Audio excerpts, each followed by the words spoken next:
station, Adventist Reflections.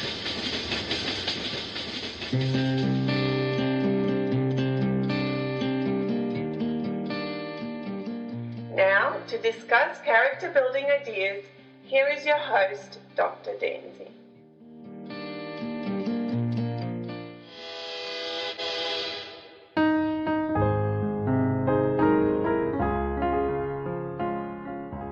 Hello, family. Welcome back to the Adventist Reflections podcast. This is episode 13 of this series, named Ministering to the Least of These. And today I'd like us to reflect on one aspect alone, and that is the beauty of church. And to unpack these ideas, I would like to welcome Catalina again. How you going, Catalina? Good. Thanks for having me again for the last and final episode. But is it? We'll find out. We'll find out later on today. So yes, it is our last study for this quarter indeed, and it has gone so quick, and it has been magnificent to me as a blessing because I have learned a lot about God's desire for us to serve. And I recall a Sabbath school lesson, I don't know, maybe a couple of years back. Maybe you recall it too. And that's when we started talking later on about that Acts idea that you had in your heart for a while. And it was also about service, but I think this one has been very specific and it has brought a lot more ideas, at least at the practical level in my mind, as to how we can serve people.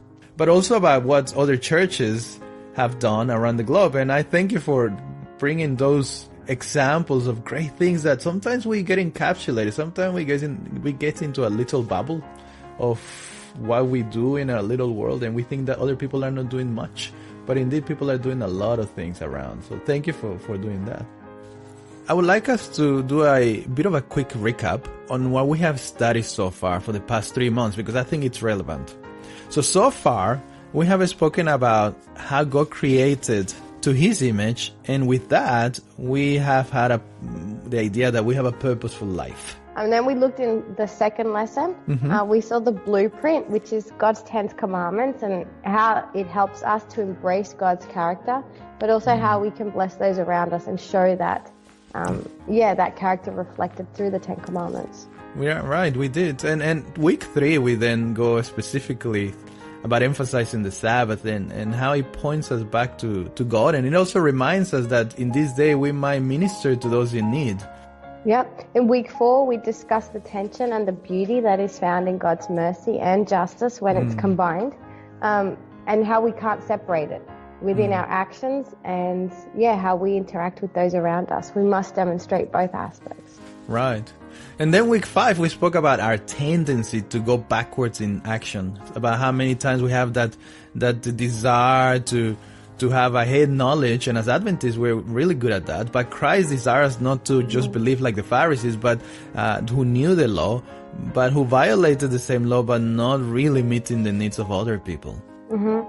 Lesson 6, we spoke about worship and how in everything that we do, we can present it as worship to God. Right. Then we reflected on the idea that our best example to follow is Jesus Christ. We discussed and just tried to unpack the ideas of how we can consider the least of these and expand on who the least of these actually were. Right. And then we spoke about the idea that Jesus died for everybody and we are to be like Him in service. We talked about loving mercy, and we spoke about the idea of ministry fatigue as well, and how we are to take time for ourselves and self-care as well. Right.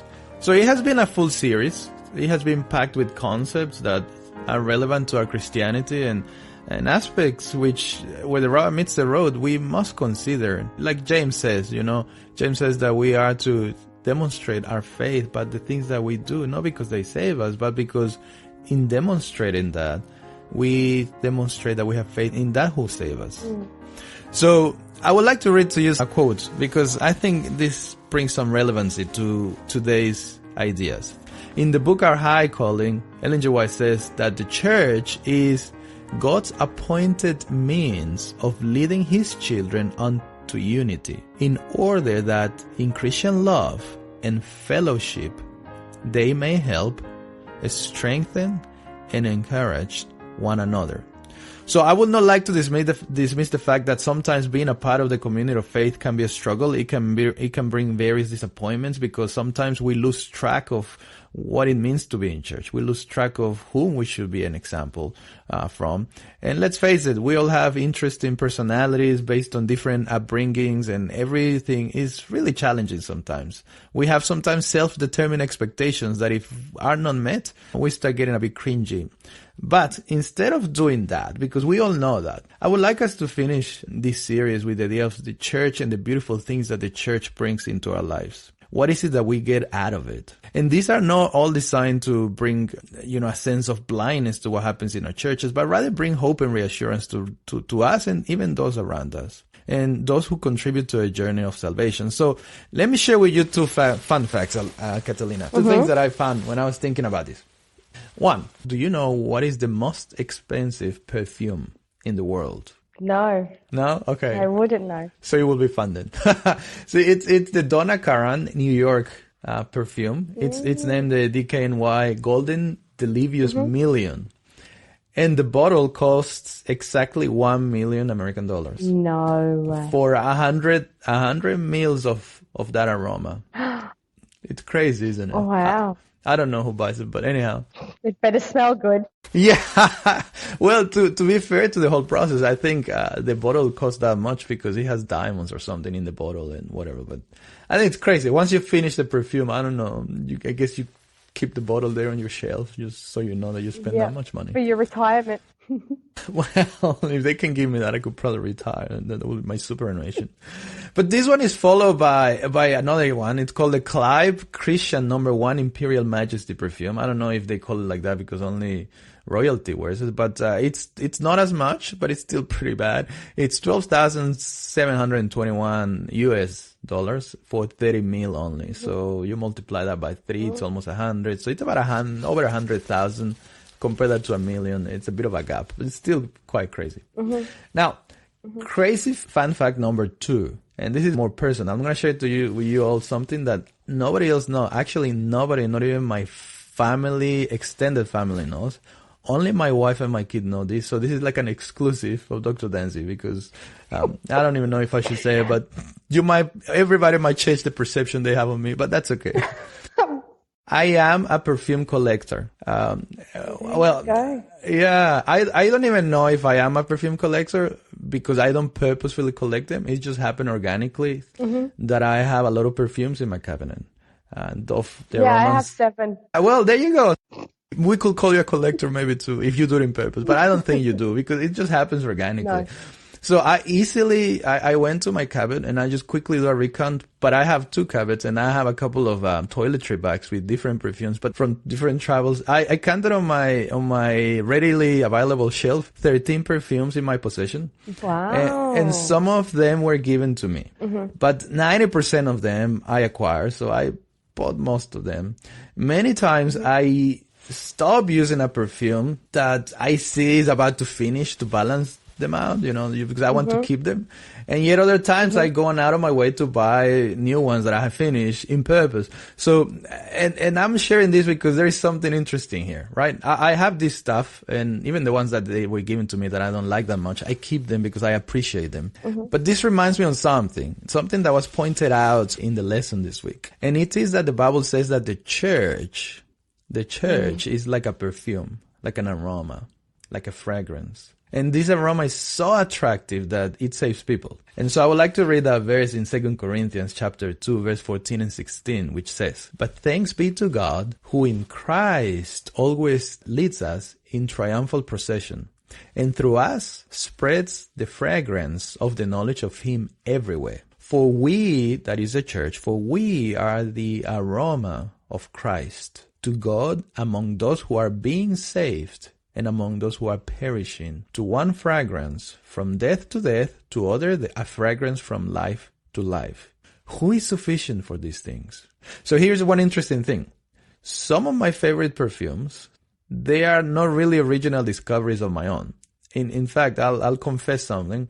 The ones that I like the most are actually ones that I have smelled on other people. And I have asked And I'm like, oh, I like that one. I do the same thing. Yeah. Okay. Yeah. And I think that's fine because it's easier to do that and recognize something you like that when you go to the shops. And I have sat in shops, in those perfumes, smelling and then going to the coffee beans because I'm like, oh, everything smells the same and nice and I don't know what. Yeah.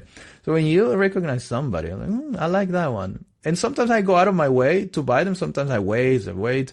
But if I like it so much, if I really do, I go and buy it. So here's a question. Mm-hmm. Have you ever been in a community of faith whereby you say, I want that.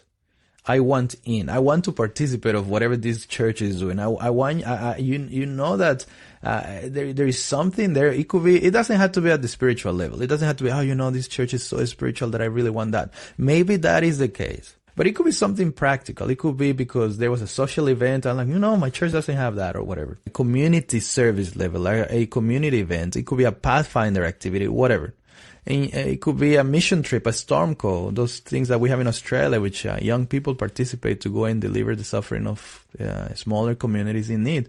And you say, I want that kind of stuff in my life. Have you ever been in such a community of faith, such a church? Not so much a church, but I think there have been different events, and AYC is one of those, where I was just left in absolute shock because I just couldn't believe that there was other people that were so spiritually minded and so active in their church, wherever they were, because obviously AYC is done in a central location and everyone sort of travels there.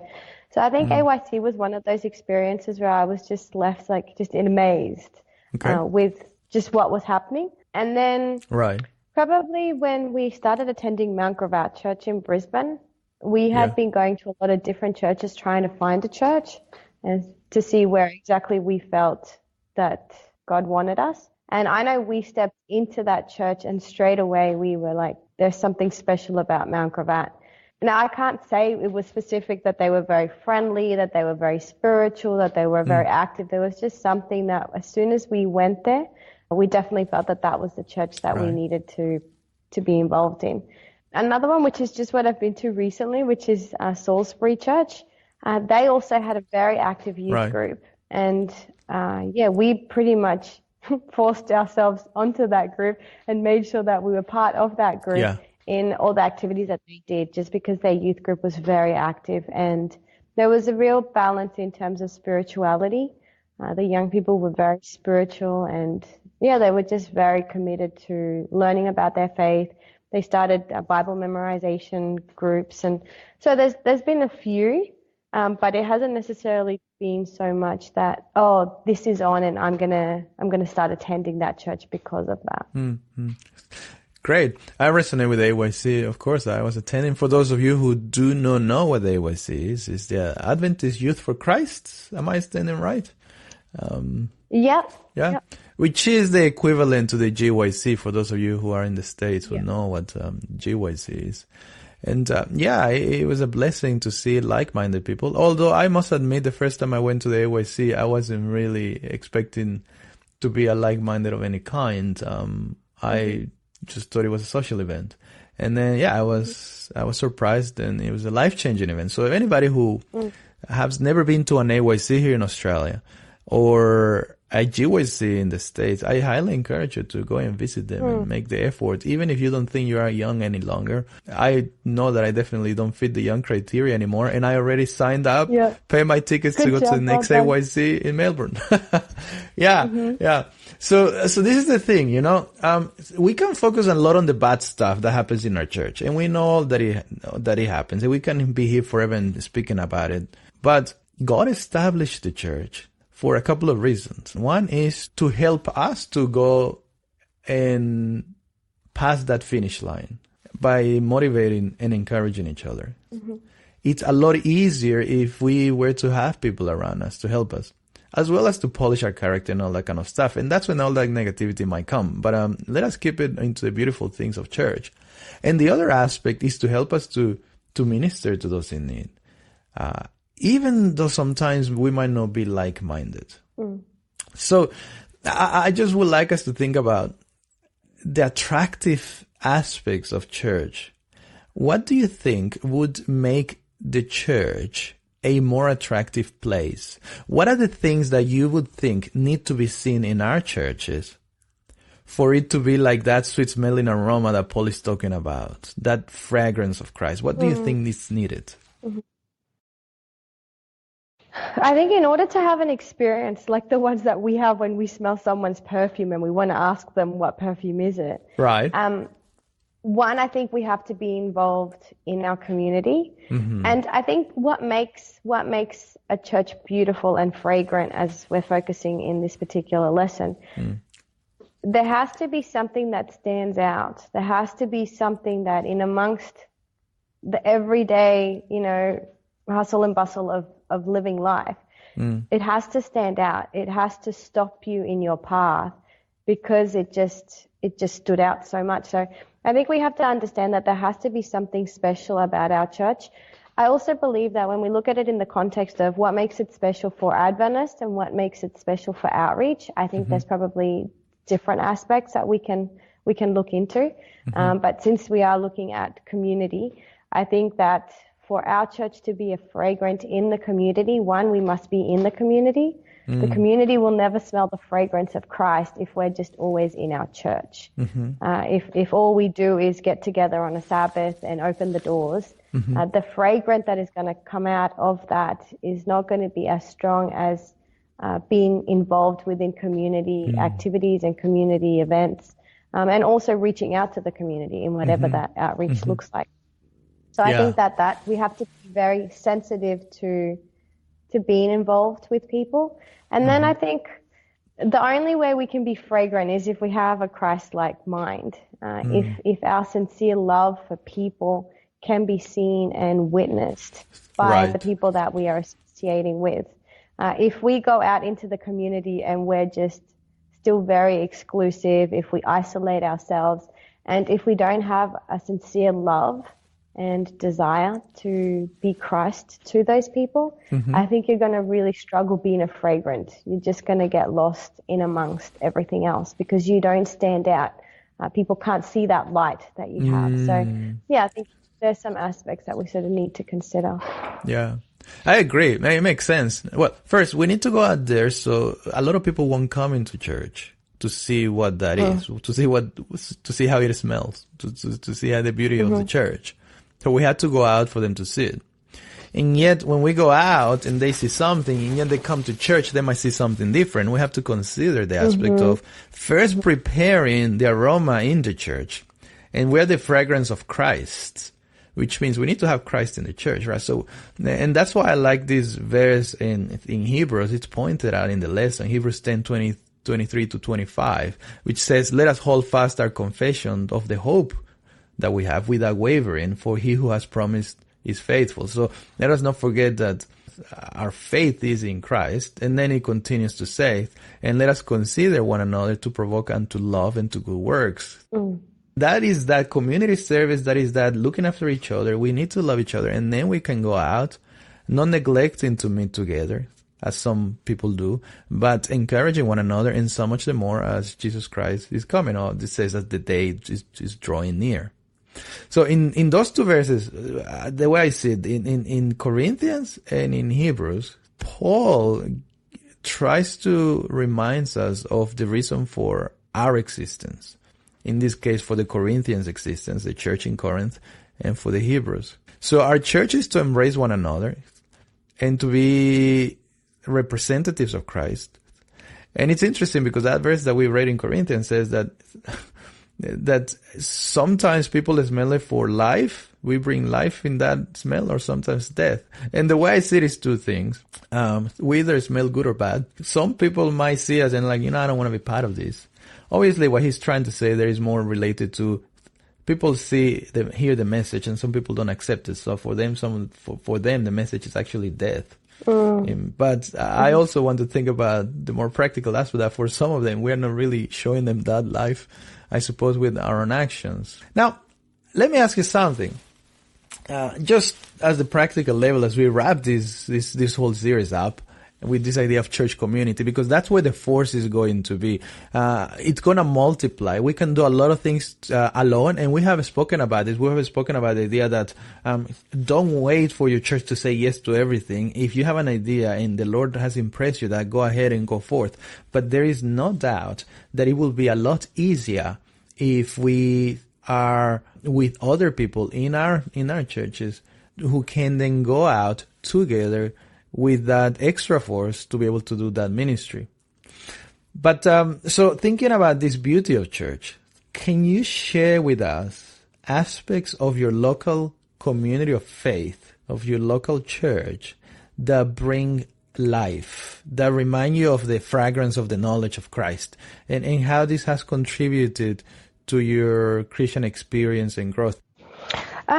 Look, I think when we look at the church, and I think, every church is very different. We're made up of a combination of very different humans. Yeah. So we're always going to bring a different aspect to what makes that church special. But I think for me personally, in my local church, one thing that I've always told people when people ask me about my church, I always tell them, my church will support you in everything. Like they are very good when it comes to outreach and community stuff. Right.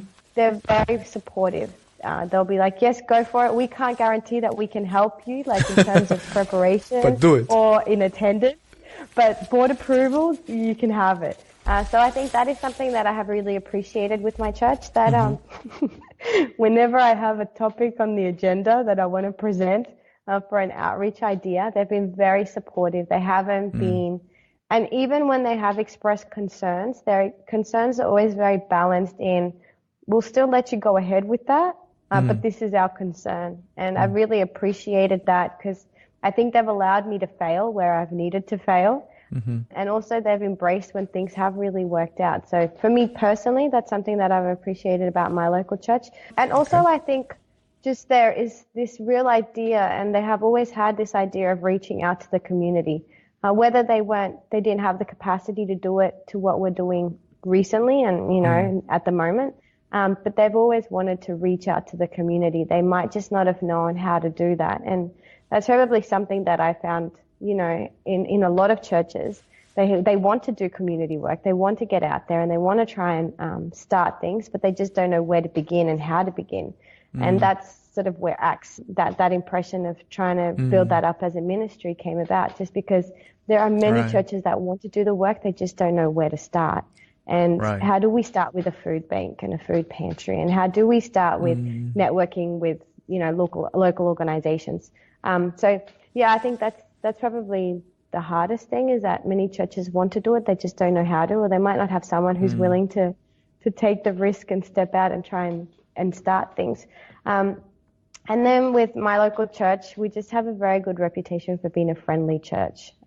Even when we do our outreach activities, everyone that does attend is very intentional about greeting our visitors, people that have come in from the community. They're very sensitive to making them feel welcomed and feel like they've been appreciated and acknowledged. So that's another thing that I really like about our local church in terms of our outreach and how we are involved in our community work. Yeah, I agree. Look, I made a list of my little own, and maybe my list will be a lot different if we didn't go to the same church. I didn't think of the first aspect you mentioned, but definitely the second one. It's at the top of my list, and I have heard it from people saying that even from other churches visiting in the same region, we have the idea of friendliness. And the idea how, we went to such and such and, nobody even considered we existed or really approach us more than just shaking a hand. Anybody can shake a hand, say hello. But that friendliness aspect, it's right at the top. And I also like that in our church we have a lot of faithfulness to the Bible message. We have champions for that. And I think a lot of churches could say, yeah, we do too. We have those super ultra conservatives, but our churches, I feel, I don't know, correct me if I'm wrong, but my experience is that it's quite balanced. They don't push and shove the message so drastically or maybe I should say aggressively that some people within the ultra conservative views tend to do, and I've been there as well a little bit there. So our church is not like that, but it creates a beautiful a balance also like the idea of the perseverance in ministry, which is what you were talking about, maybe in the sense that we're persevering in doing something, even when not everybody is around and actively involved. There is that perception that we should be doing something, and let's support however we can.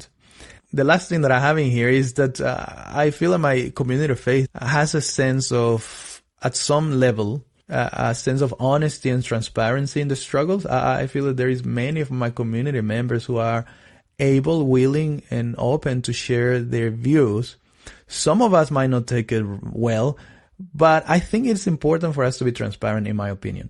So I have learned, and I hesitate, for a minute I hesitated to be specific, but I would like to, even though I know I'm going to miss people, but I have learned from, for example, somebody like, and for you who listen, this will mean nothing, but I just want to share with you the beautiful thing that my church is like. And I have learned from Trevor, which is our head elder, and Malcolm, which is our AV guy, and Rosie, our Sabbath school leader for the little kids, how to come and shake the hand of somebody and have a big smile and be friendly. Mm-hmm. And then there is Pastor Mark, our pastor, and Glenn, who are ever ready to uphold the scripture and knowledge at a deeper level. Yeah. And then I have Emma, our Pathfinder leader, who is faithful to her ministry that goes beyond all measures, in my opinion, who runs this club, and she will run an activity, a camp, even if there was only one child present. And then I have Liliana, and our head deaconess, who is ever transparent in her human experience and is willing to seek counsel from all of us, even though sometimes we don't have a clue what to say, but she's like, I'm struggling with this, and you are my community of faith, you are my church, can you help me out, family? And then you have people like Freddie and Raymond and Steve, who are willing to give up a hand and their time with the natural talents and abilities to help somebody who is in distress. And what about Chloe and Abby, who are ever ready to participate in song service? And Luke and Liam and Aidan, who are there to teach the kids about Jesus with their own eyes, and are always there whenever they can and attend with their instruments, playing. And we have such a little church, and you don't even know how little it is, but it sounds beautiful. And what about you, Catalina?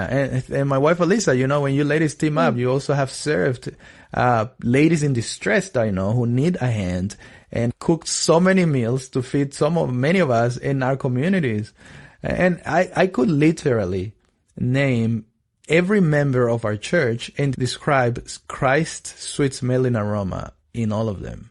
And this is what I want my community to see. This is what I want those who come to my church to see in my church. This is what I want them to experience. I want them to see Christ in us. And I want to just challenge you. I know that your church is not perfect. Ours isn't either. And I know that you will be struggling with something in the church, perhaps some doctrinal matter, or perhaps even somebody. But have you stopped to reflect what Christ is doing with your church together so that you can go and serve those around you? Are you experiencing that beautiful aroma of Christ through your church?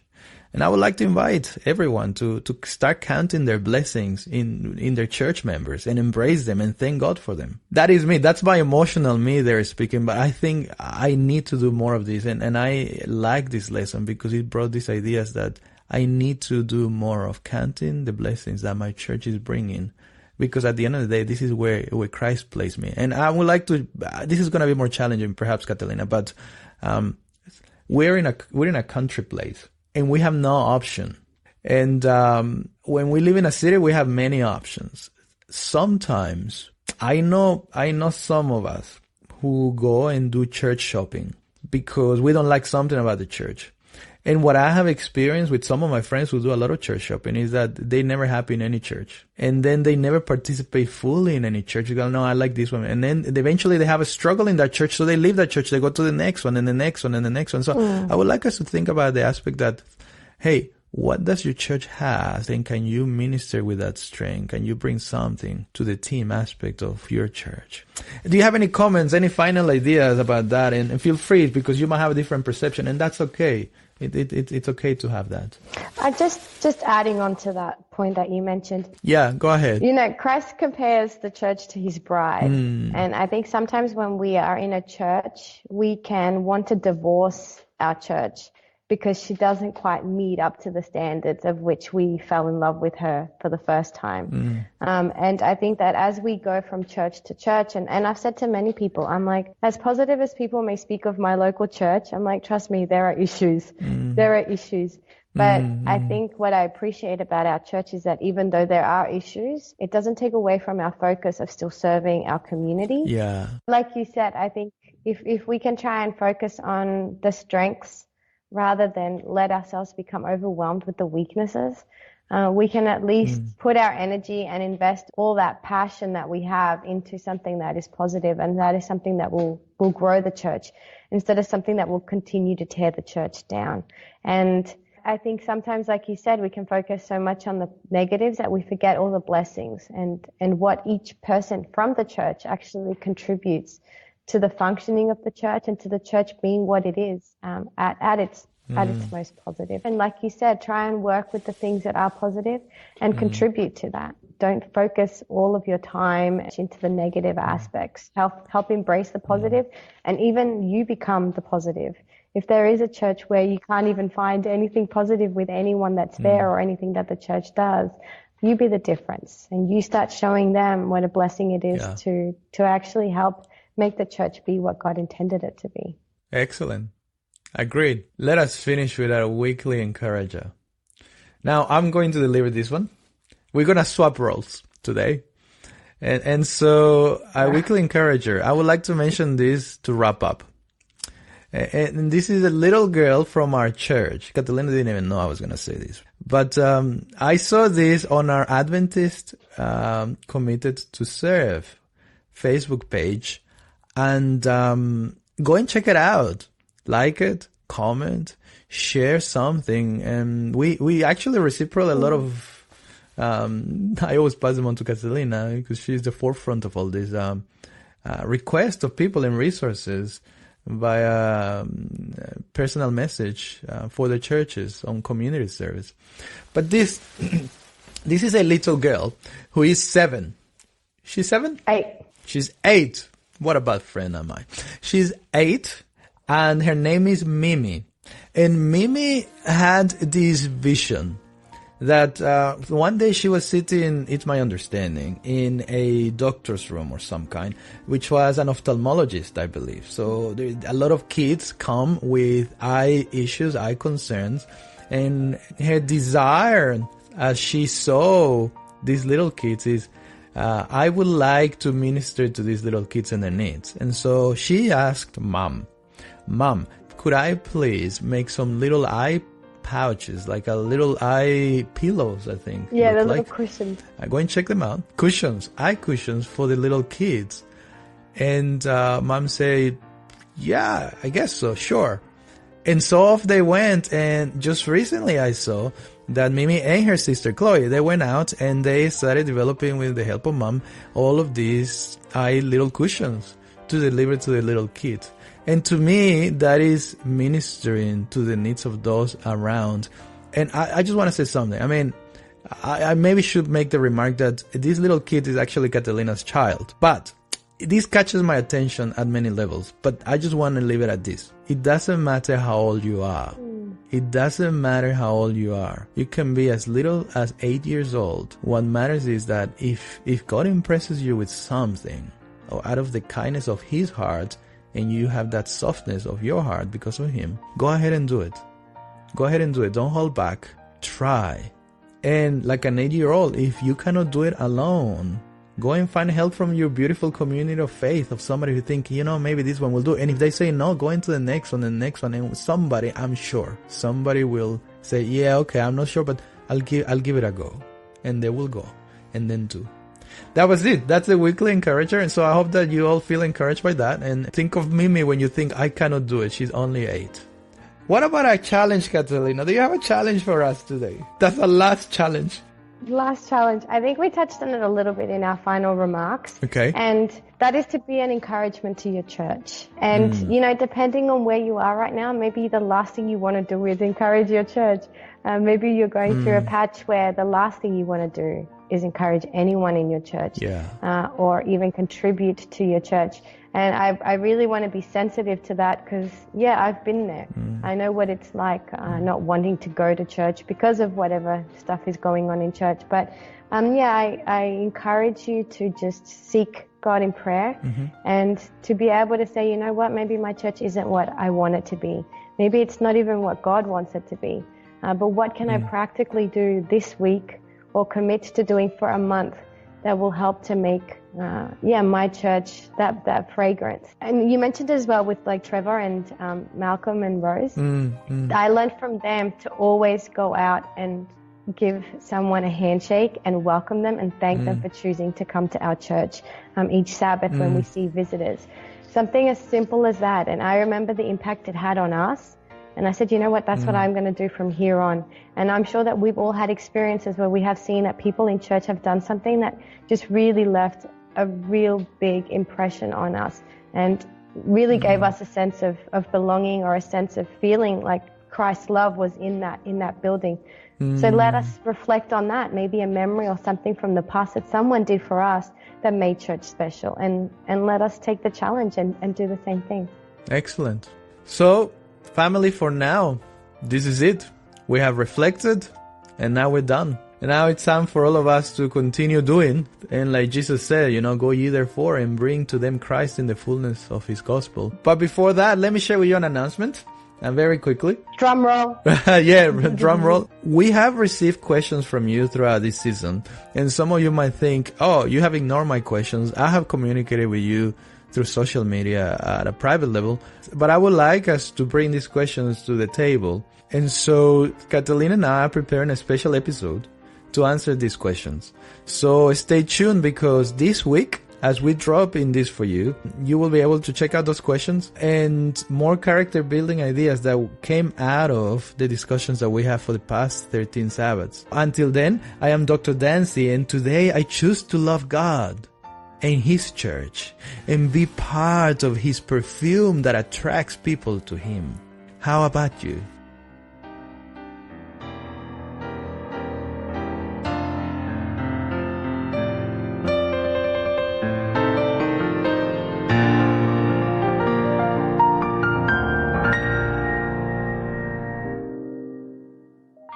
Remember to subscribe to this podcast, like it, share it, hashtag it, comment, and find us on Facebook, Instagram, YouTube, Twitter, and Tumblr as Adventist Reflections.